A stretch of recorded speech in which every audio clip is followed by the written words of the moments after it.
क्या Kolkata rape case में जो सरकार है वो मेन आरोपी को बचा के किसी और को बलि का बकरा बना के फंसा रही है? क्या जो मेन आरोपी है वो पकड़ से बाहर है और किसी एक को चेहरा बना के सामने ला दिया गया? बेले तमाम सवाल है जो शुरू से उठ रहे थे, लेकिन शुरू में कोई ऐसा सबूत नहीं था जो इन बातों की पुष्टि कर सके।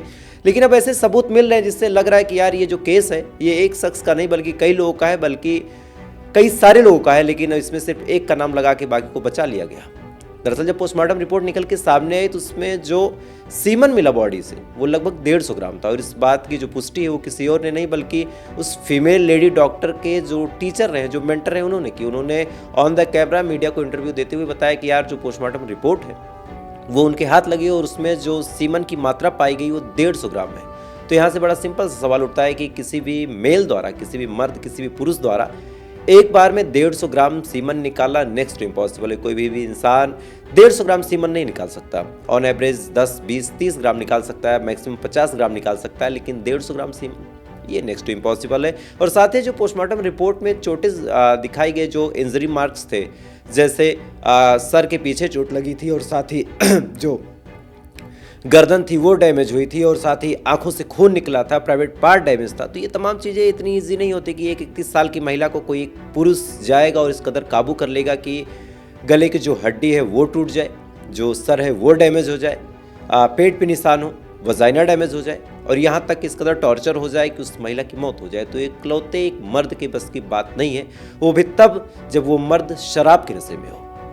एक बड़ा सवाल ये भी उठता है कि जब उस महिला के साथ कुकर्म हो रहा था तो किसी ने सुना क्यों नहीं? चूंकि सेमिनार हॉल भले ही साउंड प्रूफ होता है, लेकिन जब महिलाएं सो रही थीं तो दरवाज़ा बंद ही नहीं था। चूंकि बंद होता तो फिर वो आगे अंदर आता कैसे, और अंदर आता या फिर नहीं आता? जब वो दरवाज़ा खोल के बाहर जा रहा था उस टाइम भी उस महिला के अंदर जान बाकी थी। तो ऐसे हाल में वो चीख रही होगी, चिल्ला रही होगी, तड़प रही होगी, तो उसकी भी चीख क्या किसी ने नहीं सुनी?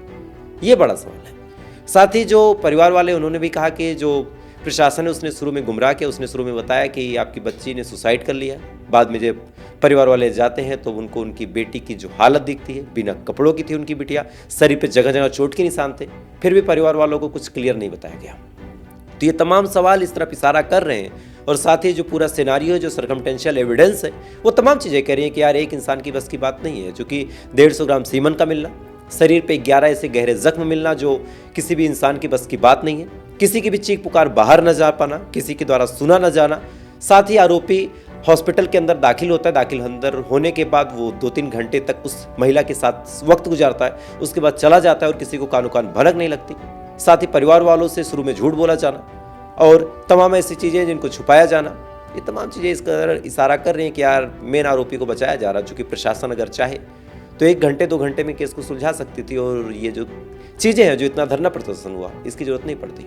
मुझे लगा इस वीडियो के माध्यम से आपसे इस बात को उठाना चाहिए और आपसे भी अनुरोध है कि इस वीडियो को आप शेयर कीजिए ज़्यादा से ज़्यादा लोगों तक, क्योंकि लोग जाने कि क्या पोस्टमार्टम रिपोर्ट कहती है, क्या सर्कमटेंशियल एविडेंस कहते हैं और क्या पुलिस बताने की कोशिश कर रही है, क्या हॉस्पिटल का जो मैनेजमेंट है वो बताने की कोशिश कर रहा है। चूँकि सारी चीज़ें एक दूसरे को काउंटर कर रही हैं। पोस्टमार्टम रिपोर्ट में 150 ग्राम सीमन का मिलना, इधर आरोपी ने खुद कहा कि नहीं मैं अकेले शामिल था, इधर मल्टीपल इंजरीज मिलना, जो गले की हड्डी है उसका टूट जाना, और यहाँ पे बताया जाना कि केवल एक आरोपी था, वो भी शराब के नशे में था। तो ये चीज़ें यार काउंटर कर रही हैं। तो आप इस वीडियो को शेयर कीजिए, लोग जाने, लोग जागरूक हों। हम सब एक मुहिम चलाएंगे, तभी शायद उस बहन, उस बिटिया को इंसाफ मिल सकेगा। आप अपनी राय कमेंट कीजिए और ऐसी अपडेट के लिए आप चाहें तो मुझे फॉलो भी कर सकते हैं।